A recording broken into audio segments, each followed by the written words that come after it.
Hello students, तो कैसे हो भाई। तो आज अपन अपना रिफ्लेक्शन ऑफ लाइट स्टार्ट करने वाले हैं। क्लास 10 का चैप्टर है और इसमें अपन 30-40 मिनट अपना लेक्चर रहेगा। 30-40 मिनट का लेक्चर रहेगा ये, और ऐसी लेक्चर डालेंगे per day, daily lecture 1 lecture 2, इस तरीके से रिफ्लेक्शन ऑफ लाइट अपन बढ़िया तरीके से निपटाएंगे। ठीक है ना भाई। तो बिना टाइम वेस्ट करे हुए अपन रिफ्लेक्शन ऑफ लाइट की क्लास अपनी स्टार्ट करते हैं। ठीक है भाई। तो देखो रिफ्लेक्शन ऑफ लाइट, देखो भाई तुम्हें जो हाथों हाथ नोट्स बनाते रहने हैं, मैं यहाँ लिखवाता जाऊंगा, फिर तुमसे नोट करना कहूंगा, तुम हाथों हाथ नोट्स बनाते रहने, जब भी जाना तुम बढ़िया कर पाओगे। ठीक है भाई। तो वो तो भैया गैलम गैल जब मैं बताऊं तुम्हें नोट करो, तो नोट्स बनाते रहने हैं। तुम्हें एक कॉपी लेना, रफ कॉपी पेन ले लो और नोट्स बनाते चलना। ठीक है ना भाई। अपन बढ़िया कर जाएंगे, मैं गारंटी बात बता रहा हूँ। पढ़कर देखना, अच्छा लगे तो रुकना, वरना चले जाना, दिक्कत वाली बात कोई नहीं है। ठीक है। तो अपन रिफ्लेक्शन ऑफ लाइट अपना आज स्टार्ट करेंगे। ठीक है। तो देखो भाई रिफ्लेक्शन ऑफ लाइट चैप्टर है अपना। तो भैया रिफ्लेक्शन ऑफ लाइट में सबसे पहला आता कि अपना रिफ्लेक्शन ऑफ लाइट क्या होता। बोर्ड के लिए बहुत इंपॉर्टेंट क्वेश्चन है, पेपर में आ जाता, बट इस रिफ्लेक्शन ऑफ लाइट। तो भैया हमें पता होनी चाहिए कि रिफ्लेक्शन ऑफ लाइट हमारा होता क्या। तो भैया रिफ्लेक्शन ऑफ लाइट समझेंगे आज। ठीक है भाई, ध्यान से समझो। अभी कुछ नहीं करना, तो समझो बस।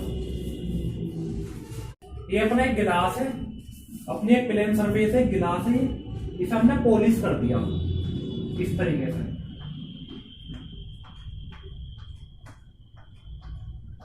इसे जो कहते हैं हम पॉलिश करना कहते हैं। ये अपना एक गिलास है, क्या है ये, एक गिलास है। गिलास मतलब अपना ये गिलास है, एक प्लेन सरफेस है। क्या है ये, प्लेन सरफेस है, एक सिंपल एक प्लेन सरफेस होती है ना अपनी। एक प्लेन सरफेस है, गिलास है, हमने इसे पॉलिश कर दिया, तो भैया अब क्या होगा, इसके बीच में एक नॉर्मल है, ये इसके बीच में एक नॉर्मल है भैया। ठीक है भाई। तो भैया अब क्या होगा, एक रे आई इस तरीके से, एरो लगा कर दिखा देना, टकरा के वापस चलेगी, एरो लगा कर दिखा देना। ठीक है भाई। सिंपल यही रिफ्लेक्शन ऑफ लाइट होता है कि एक रे आई टकरा कर वापस चलेगी, इसे ही अपन रिफ्लेक्शन ऑफ लाइट कहते हैं। कोई दिक्कत वाली बात, सिंपल सा फिनोमेना भैया, एक रे आई टकरा कर वापस चलेगी, इसे ही अपन रिफ्लेक्शन ऑफ लाइट कहते हैं। भैया देखो सिंपल, अरे आया नहीं आया। आने वाली रे होती है अपनी इंसिडेंट रे,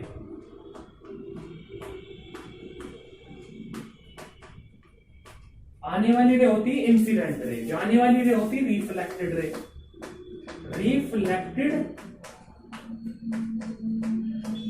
जाने वाली रे रिफ्लेक्टेड रे, आने वाली रे इंसिडेंट रे।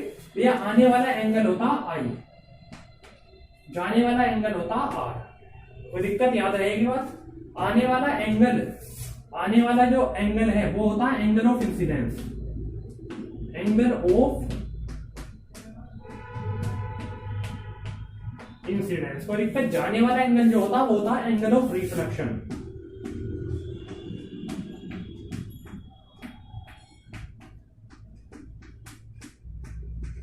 ठीक है भाई। कोई दिक्कत यहां तक, कोई दिक्कत लगा मुझे कमेंट बॉक्स में कमेंट करके बता देना। ठीक है। ठीक है भाई। तो आने वाला एंगल होता है एंगल ऑफ इंसिडेंस, जाने वाला एंगल होता है एंगल ऑफ रिफ्लेक्शन।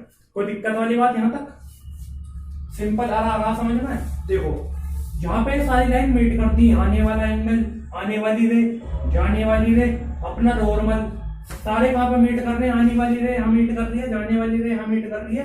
तो जहां पे मीट करते हैं इस वाले पॉइंट को, ये जो पॉइंट है यहाँ पर सब मिल रही है, इसे कहते हैं अपन पॉइंट ऑफ, कौन सा पॉइंट है, incidence point, point of incidence. इस पॉइंट को कहते हैं अपन पॉइंट ऑफ इंसिडेंस। कोई दिक्कत वाली बात, जहां पर सारी रे मीट करेंगे उस पॉइंट को कहेंगे अपन पॉइंट ऑफ इंसिडेंस। कोई दिक्कत वाली बात है, अरे आ रहा नहीं आ रहा। तो ये है अपना रिफ्लेक्शन ऑफ लाइट का डायग्राम। हाँ भाई, तो समझ में आ रहा है, ये है अपना रिफ्लेक्शन ऑफ लाइट का डायग्राम। यहाँ पे ये अपना देखो हमने नॉर्मल डाला, बीच में लिख दो नॉर्मल। जो भी चीज तुम कर रहे हो उसका नाम जरूर बता दो कि ये है।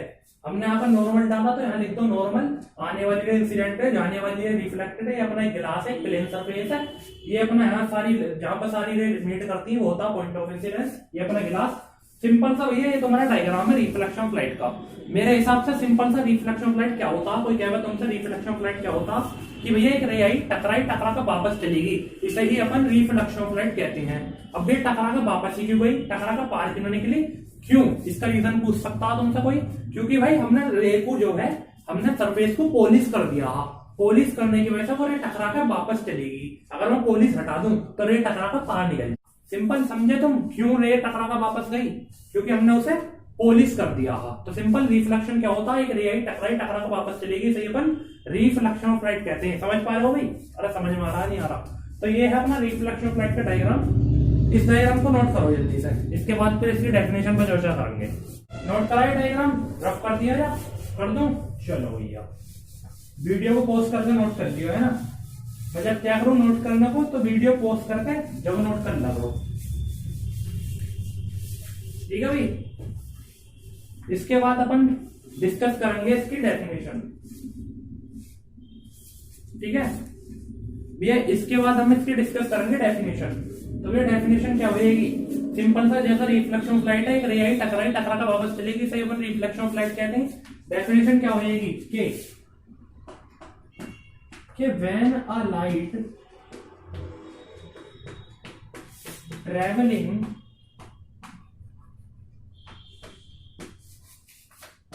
in any medium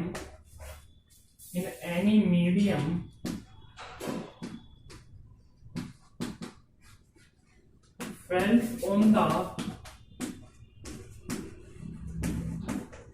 surface of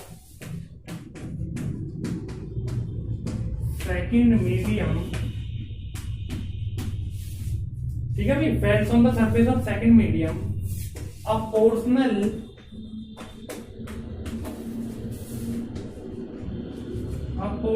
light usually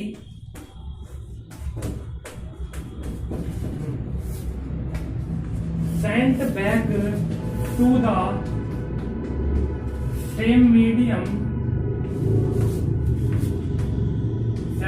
to the same medium, comma, ये अपना कोमा है, comma, it is called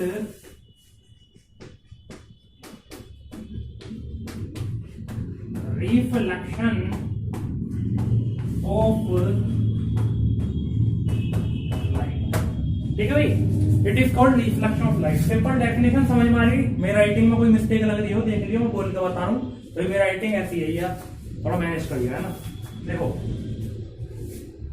definition of when a light traveling in any medium falls on the surface of second medium, a portion of light usually sent back to the same medium, it is called reflection of light। मतलब when a light traveling in any medium, एक light आ रही है travel करती हुई, falls on the surface of second medium, a portion light usually sent back to the same medium, falls on the surface of second medium। falls का मतलब होता है भाई गिरना, एक सरफेस पर आकर वो light Giri, falls on the surface of second medium, आकर एक सरफेस पर आकर लाइट गिरी, usually sent back to the same medium, गिर के एकदम अपने मीडियम में ही, sent back to the same medium, back होगी, बैक एकदम मुड़गी अपने ही मीडियम में, sent back to the same medium, अपने मीडियम में वापस चलेगी गिर गई, sent back to the same medium, it is called reflection of light. इसी फिनोमिना, या ऐसे लिख दो इस लाइन को कि this phenomena of light is called reflection of light, या ऐसे लिख दो it is called reflection of light. यही प्रोसेस अपना रिफ्लेक्शन ऑफ लाइट कहलाता है, या यही फिनोमिना अपना रिफ्लेक्शन ऑफ लाइट कहलाता है। कोई दिक्कत वाली बात? डेफिनेशन समझ में आई? सिंपल सी बात है यार, एक रे आई टकराई, टकरा को वापस चलेगी, सिंपल सा ये होता है रिफ्लेक्शन ऑफ लाइट। सब समझ में आई? कोई दिक्कत हो बता दियो मुझे, वरना सिंपल सी डेफिनेशन, कोई दिक्कत वाली बात ना। एक रे आएगी, टकराएगी, टकरा का वापस चली जाएगी, इसी फिनोमिना को अपन रिफ्लेक्शन ऑफ लाइट कहते हैं। आई डेफिनेशन समझ में? इस डेफिनेशन को नोट करो जल्दी से।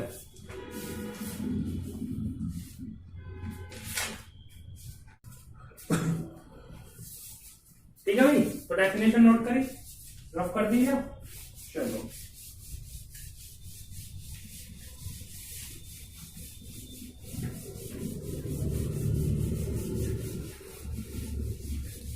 तो देखो भाई, इसके बाद बात करेंगे अपन लॉज ऑफ रिफ्लेक्शन। इसके लॉज हैं कुछ, क्या है? Laws of reflection.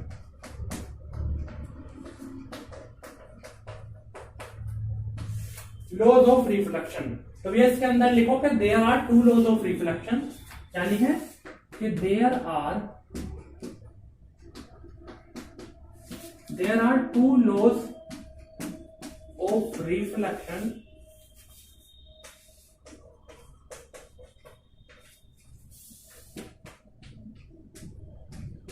ठीक है भाई? कि इसके दो, there are two laws of reflection, दो तरीके के लॉज ऑफ रिफ्लेक्शन होते हैं। दो लॉज ऑफ रिफ्लेक्शन होते हैं क्या क्या।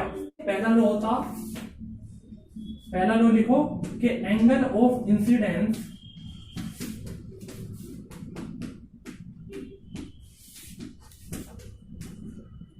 is equal to the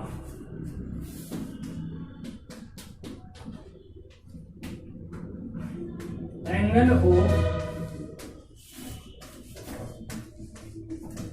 reflection। ठीक है भाई, angle of incidence to the angle of reflection मतलब क्या कह रहा है कि angle of incidence to the angle of reflection. तो भैया मैंने तुम्हें बताया एंगल ऑफ इंसिडेंस कौन सा होगा, डायग्राम खोलो अपना जो मैंने पीछे बनवाया रिफ्लेक्शन ऑफ लाइट का, उसमें देखो एंगल ऑफ इंसिडेंस क्या है और एंगल ऑफ रिफ्लेक्शन क्या।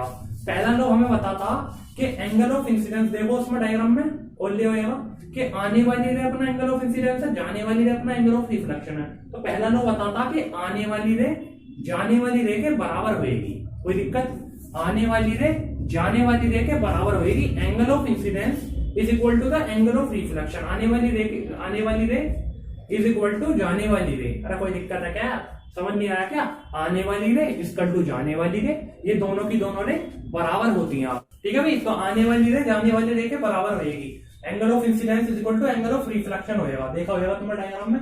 तो क्या मैं ये कह दूं कि भैया angle i is equal to, क्या मैं ये कह दूं कि angle i is equal to angle r होगा। क्यों भैया, क्योंकि भैया एंगल ऑफ इंसिडेंस क्या एंगल आई, जाने वाली रे अपने एंगल ऑफ रिफ्लेक्शन क्या एंगल आर। तो भैया जब एंगल ऑफ आने वाली रे जाने वाली रे बराबर है तो इनके एंगल भी बराबर होंगे, angle i equal to angle r होगा। अरे आया नहीं आया यार, सिंपल सी बात है, जब आने वाली रे जाने वाली रे बराबर है तो उनके एंगल भी दोनों के दोनों बराबर होंगे, तो angle i equal to angle r होगा। ऐसा हमें पहले लॉ ने बता दिया। पहला लॉ आया समझ में, कोई दिक्कत है क्या यार। दूसरे लॉ की तरफ बढ़े क्या, कोई दिक्कत हो बता दियो मुझे। दूसरा लॉ देखेंगे, इसे नोट करो जल्दी से।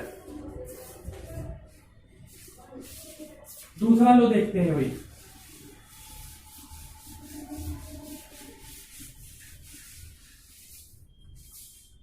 तो भैया दूसरा लॉ देखेंगे। दूसरा लॉ क्या है देखो, लिखो कि द इंसिडेंट रे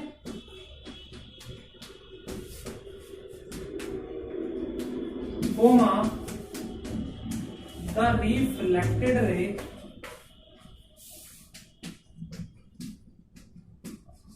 and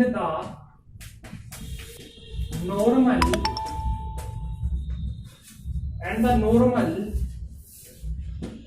lie on the same plane at the point of incidence।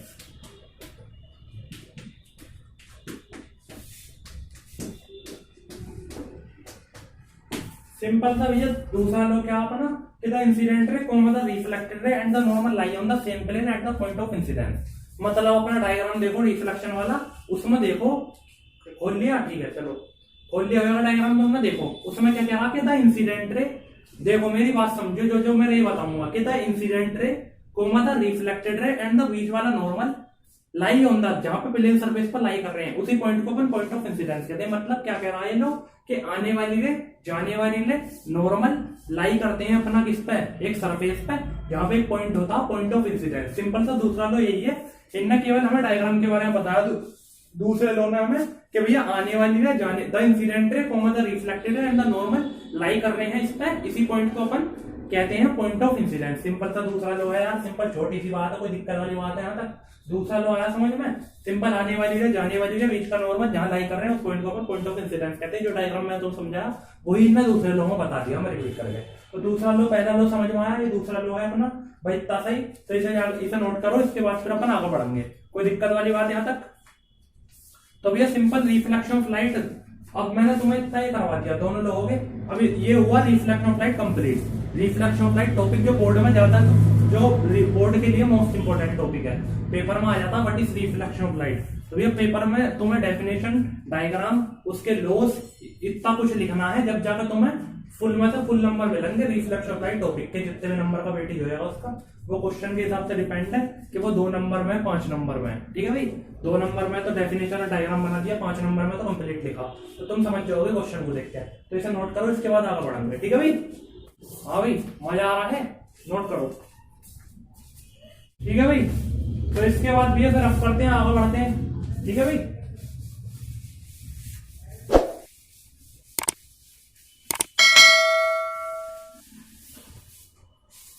Simple मैं रिफ्लेक्शन फ्लाइट पढ़ा दिया तुम्हें। तो इसके बाद एक हेडिंग डालो स्पेरिकल मिरर। क्या डालो? Spherical mirror. इसके बाद चलता भैया अपना स्पेरिकल, इसके बाद है स्पेरिकल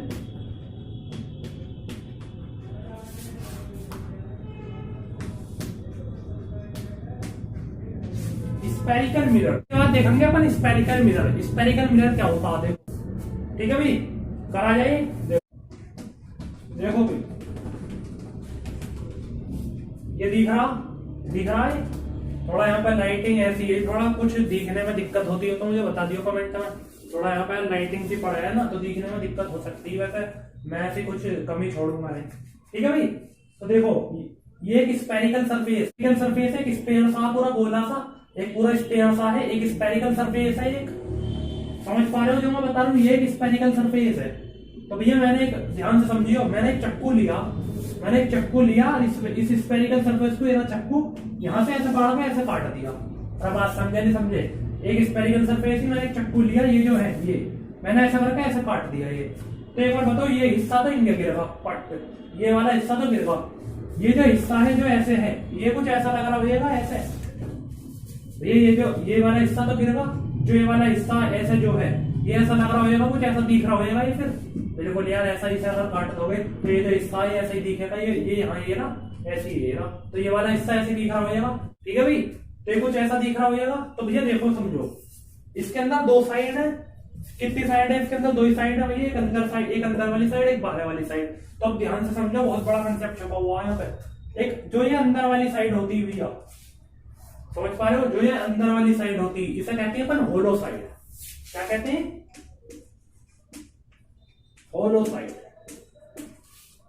तो भैया ये जो होती है अपने अंदर वाली, इसे कहते हैं अपन होलो साइड। और जो बाहर वाली साइड होती है ये, इसे कहते हैं अपन बल्जिंग साइड। क्या कहते हैं? Bulging side. BULDGING, bulging side. BULDGING,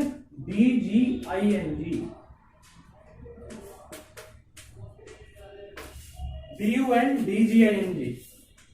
ठीक है, BULDGING, बल्जिंग साइड। अंदर वाली साइड क्या होती है? होलो साइड। बाहर वाली साइड क्या होती है? Bulging side. सिंपल यार, अंदर वाली को बोलते हैं अपना होलो साइड, बाहर वाली को बोलते हैं अपना बल्जिंग साइड। कोई दिक्कत वाली बात, सिंपल सी बात है कि अंदर वाली अपनी होलो साइड होगी, बाहर वाली साइड अपनी बल्जिंग साइड होगी। ये बात समझे? ये सिंपल सा जो मैंने बात बताई, आई समझ में? इसे पहले नोट करो जल्दी से, फटाफट नोट करो। ठीक है भाई,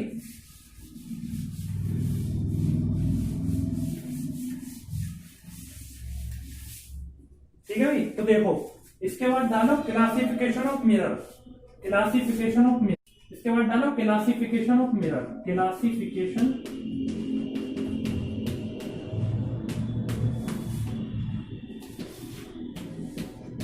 ऑफ मिरर।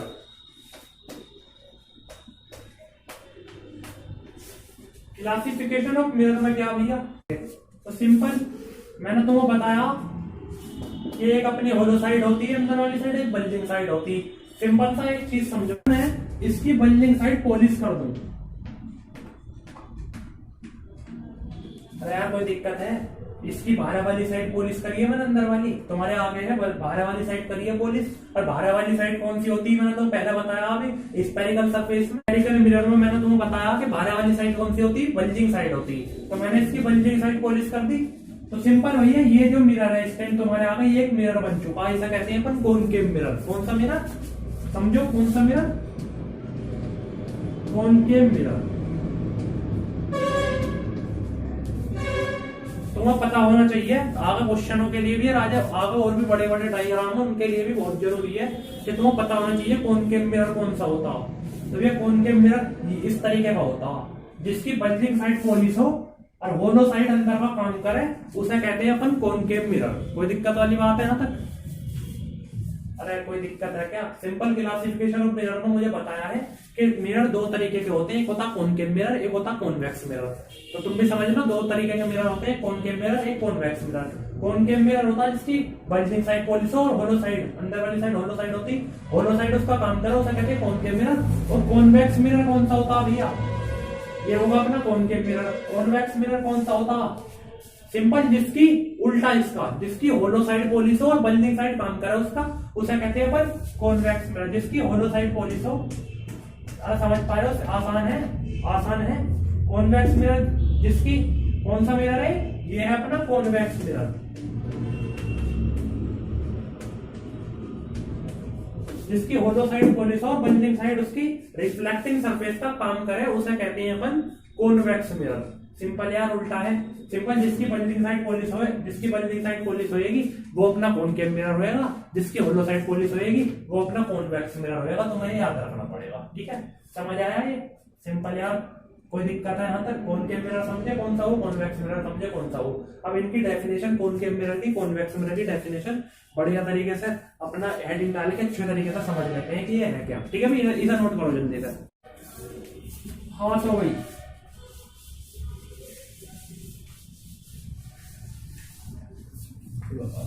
ठीक है भाई, तो देखो पहला मिरर, ठीक है भाई, तो पहला मिरर कौन सा? अपना कॉनकेव मिरर।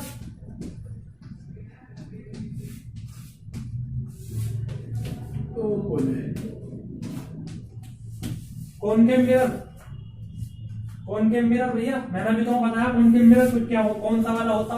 जिसकी बल्जिंग साइड पॉलिश हो, बाहर वाली साइड बल्जिंग साइड पॉलिश हो और होलो साइड उसकी रिफ्लेक्टिंग सरफेस का काम करे, उसे कहते हैं अपन क्या? Concave mirror. सिंपल, जिसकी बल्जिंग साइड अपन पॉलिश देखेंगे उसे अपन कॉनकेव मिरर कहेंगे। सिंपल, कॉनकेव मिरर इस शेप में होगा, ये है कॉनकेव मिरर। ठीक है भाई, तो इसकी डेफिनेशन कैसे लिखेंगे?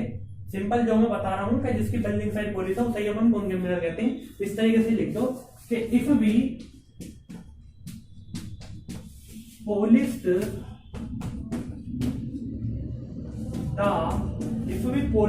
the bulging side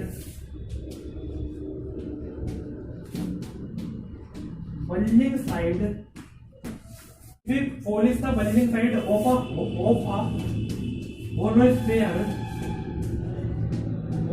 hollow sphere कोई दिक्कत वाले? ठीक है भाई, such that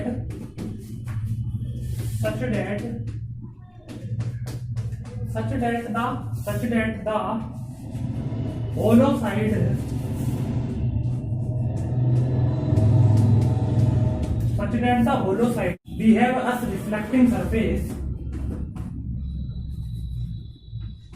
behave as reflecting surface। यहां तक नोट करो, बिहेव एज रिफ्लेक्टिंग सरफेस, यहां तक नोट करो पहले। इसके बाद लिखना such type of mirror are called concave mirror. इसे नोट करो पहले जल्दी से। सिंपल, देखो डरने वाली बात तो है ना, डेफिनेशन सिंपल सी है कि if we polish the bulging side of a hollow sphere, अगर हम होलो स्फीयर की बल्जिंग साइड पॉलिश करते हैं, अगर यार ये अपना होलो स्फीयर है, अगर तुम एक बार बताओ ये मिरर है, ये इस तरीके से तो होगा हमें ऐसे ऐसा कर करके, तो अपना एक है तो होलो स्फीयर ही, इसकी हमने बल्जिंग साइड पॉलिश कर दी, बाहर वाली साइड पॉलिश कर दी। ठीक है, if polish the bulging side of a hollow sphere की। ठीक है भाई, कोई दिक्कत वाली बात? चलो, such that the hollow side behave as reflecting surface, hollow side अंदर वाली साइड उसकी रिफ्लेक्टिंग सरफेस का काम करेगी, रिफ्लेक्टिंग सरफेस का काम करेगी अंदर वाली साइड। यही बोल रहा हूं कि behave as reflecting surface. Hollow side कौन सा काम करेगी? रिफ्लेक्टिंग सरफेस का काम करेगी। इस such type of mirror are called concave mirror. इसी तरीके के मिरर को अपन कॉनकेव मिरर कहते हैं। यार सिंपल सी बात इसमें है क्या, जिसकी बल्जिंग साइड पॉलिश हो उसे अपन कॉनकेव मिरर कहते हैं। होलो साइड उसकी रिफ्लेक्टिव सरफेस का काम करेगी। कोई दिक्कत है? अरे बहुत आसान है, तो कोई दिक्कत वाली बात आया समझ में? ये सब कंसेप्ट चल रहा है जो आगे क्वेश्चनों में, आगे कंसेप्ट जो आगे जरूरी है तुम्हारे लिए बहुत, तो ध्यान से समझ लो। ठीक है भाई, तो इसे यहां तक नोट करिए डेफिनेशन, इसके बाद आगे दिखवाता हूं। ठीक है भाई, रफ कर दो थोड़ा।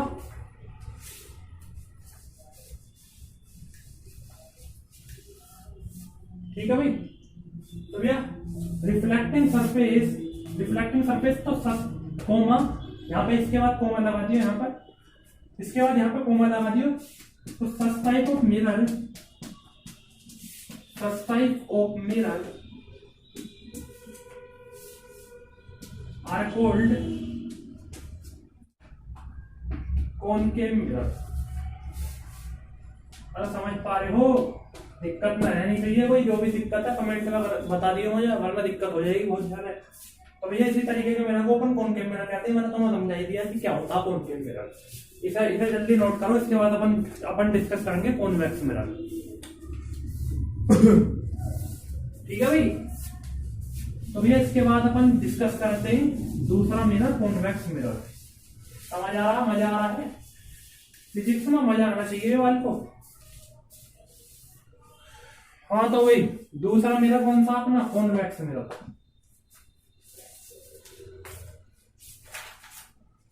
तो भैया कॉन्वेक्स मिरर डिस्कस करेंगे अपन अपना कॉन्वेक्स मिरर। तो भैया सबसे पहले मेरे समझाने से पहले खुद सोचो कॉन्वेक्स मिरर मैंने क्या बताया था। वीडियो को पॉज करके जब सोचो क्या बताया मैंने। सिंपल यार, कॉन्वेक्स मिरर क्या होता है, जिसकी होलो साइड पॉलिश हो और बल्जिंग साइड रिफ्लेक्टिंग सरफेस का काम करे, उसे अपन कॉन्वेक्स मिरर कहते हैं। मतलब ये एक होलो स्फीयर है, आगे से ये कुछ ऐसी होगा भैया इस तरीके से, ऐसा एक होलो स्फीयर ही ऐसा बनाना चाहिए, पर सिंपल तुमको बता रहा हूँ मैं, है तो आगे से इस तरीके से तो होगा ये इस तरीके से। सिंपल एक होलो स्फीयर ही क्यों है, तो इसमें से बार बार कह रहा होलो स्फीयर। तो भैया ये एक अपना अपने एक होलो स्फीयर एक सरफेस है अपनी, ठीक है भाई। इसमें कॉन्वेक्स मिरर में क्या होता है, जिसकी होलो स्फीयर, जिसकी होलो साइड पॉलिश हो और बल्जिंग साइड रिफ्लेक्टिंग सरफेस का काम करे, उसे कहते हैं कॉन्वेक्स मिरर। भैया होलो साइड पॉलिश कर दो इसकी, ठीक है। बाहर वाली साइड अपनी बल्जिंग साइड उसका रिफ्लेक्टिंग सरफेस का काम करेगी, उसे कहेंगे अपन कॉन्वेक्स मिरर। तो भैया कॉन्वेक्स मिरर ये होता है, देख लो कैसा है डायग्राम, ठीक है। इसकी डेफिनेशन लिख लो कि if we polished the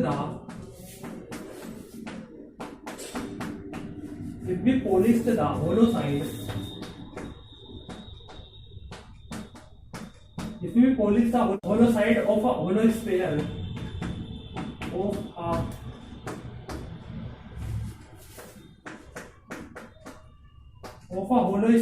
such that the bulging side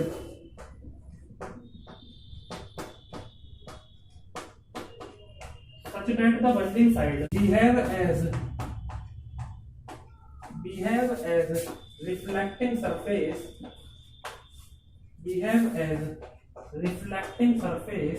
ये सिंपल डेफिनेशन सेम रहेगी, बस क्या हो जाएगा, जहां उसमें बल्जिंग साइड लिख रहा हूं होलो साइड लिख दो, और इसमें जहां पे समझ रहे हो उल्टा कर दो, तो उसमें जहां पे बल्जिंग लिख रहा हूं होलो लिख दो, और जहां होलो लिख रहा हूं बल्जिंग लिख दो, ऐसे इसमें है। मतलब आपस में उल्टे जो मैं बताना चाह रहा हूँ वो समझ रहे हो, सिंपल सी डेफिनेशन है कि बिहेव एज रिफ्लेक्टिंग सरफेस, तो ये comma such type of mirror,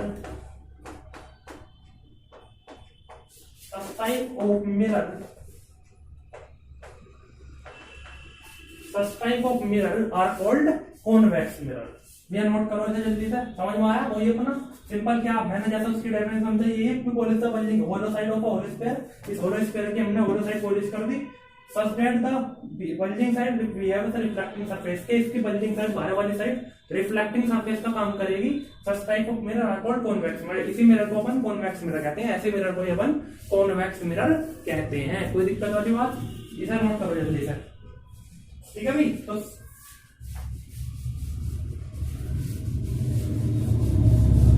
देखो भैया, तो क्या हुआ, such type of mirror are called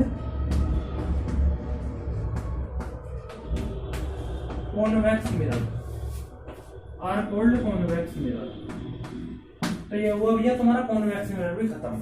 तो ये कॉनकेव मिरर भी होगा, कॉन्वेक्स मिरर भी होगा। क्लासिफिकेशन ऑफ मिरर जो मैंने हेडिंग डलवाई वो अपनी हुई कंप्लीट। इसे जल्दी से नोट करो, इसके बाद अपन आगे बढ़ेंगे,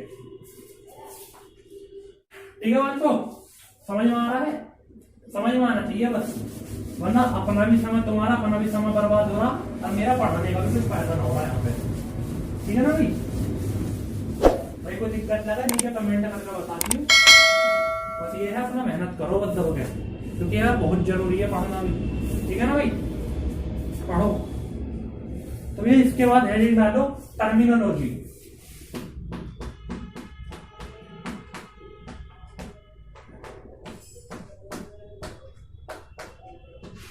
ये हेडिंग डालो टर्मिनोलॉजी। ठीक है भाई। टर्मिनोलॉजी में क्या है, सिंपल टर्मिनोलॉजी ऐसे पेपर में ऐसा आने वाला कि व्हाट इज टर्मिनोलॉजी, ऐसा नहीं आएगा, ना ही ऐसे आने वाला कि what is classification of mineral. Simple तुम्हें समझाने का, आगे जाके अपने जो भी आगे बड़े बड़े कंसेप्ट है उनके लिए छोटे छोटे कंसेप्ट सीखने जरूरी है। फिजिक्स में तुमने देखा होगा छोटी छोटी बात सीखनी पड़ती है बड़ी चीजों को सीखने के लिए। तो इसमें से टर्मिनोलॉजी बड़ी बड़ी पॉइंटों को समझाने के लिए छोटे छोटे पॉइंट समझने पड़ेंगे तुम्हें इसके अंदर। तो ये एक हेडिंग आता है टर्मिनोलॉजी, ठीक है भाई। तो देखते हैं इसे। तो सिंपल भैया देखो,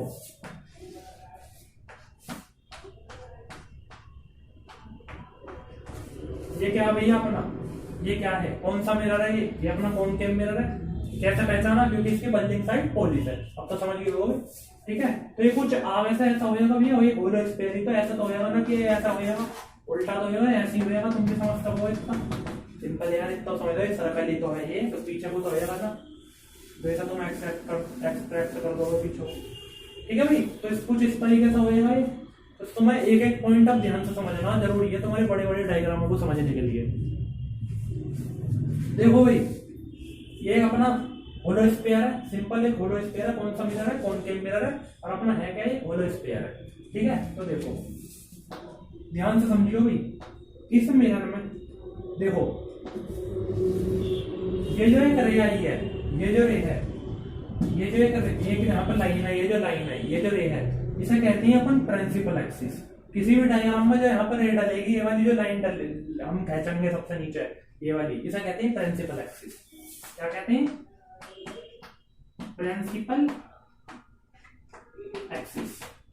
समझ पाए, ध्यान रखने हैं, पॉइंट बहुत जरूरी है, प्रिंसिपल एक्सिस। और यहाँ से ऐसे डालने पे जिस पॉइंट पे जो हमने बोलिस करा, जोन से पॉइंट को ये लाइन कट करेगी, जैसे हम यहाँ डालते इस पॉइंट को कट कर रही है, यहाँ डाला तो इस वाले पॉइंट को कट कर रही है, तो ये जिसे भी कट करेगी इसे करा, इसे कहेंगे अपन पोल पी, कैपिटल पी से डिनोट करेंगे, कहेंगे इसे पोल, पोल कहेंगे जिस पॉइंट पे लाइन को कट करती है उसे कहते हैं पोल पी, इस वाले पॉइंट को पोल कहेंगे। कोई दिक्कत वाली बात, आगे बढ़े, चलो ठीक है भाई।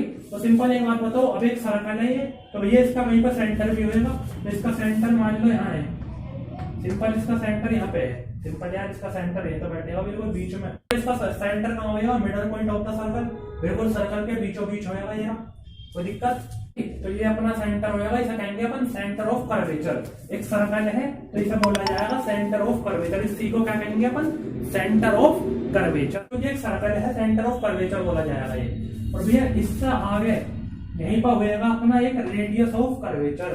क्या होएगा, radius of curvature, capital R, radius of curvature. Centre of curvature और रेडियस ऑफ कर्वेचर के बीच में होएगा फोकस, कैपिटल एफ, फोकस। कोई दिक्कत वाली बात।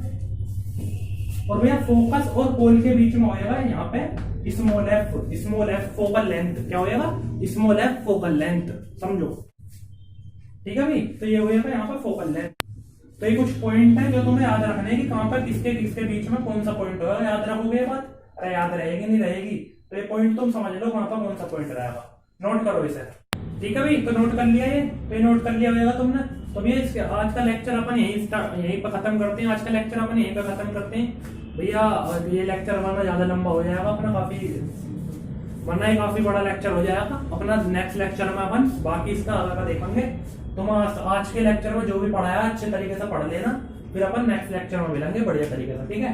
नेक्स्ट लेक्चर में अपन पढ़ेंगे कि भैया ये अपना पोल है तो इसकी डेफिनेशन छोटी सी, कि पोल क्या होता है, जहाँ पे कट करता है उस लाइन को पोल कहते हैं। इस तरीके से छोटी छोटी चीज देख के अपन आगे कंसेप्ट डिस्कस करेंगे, ठीक है भाई। चलो फिर मिलेंगे नेक्स्ट लेक्चर में। अपना ये सब कुछ जो भी आज पढ़ाया, रिफ्लेक्शन फ्लाइट वगैरह जो भी, सब कुछ अच्छे तरीके से पढ़ लेना।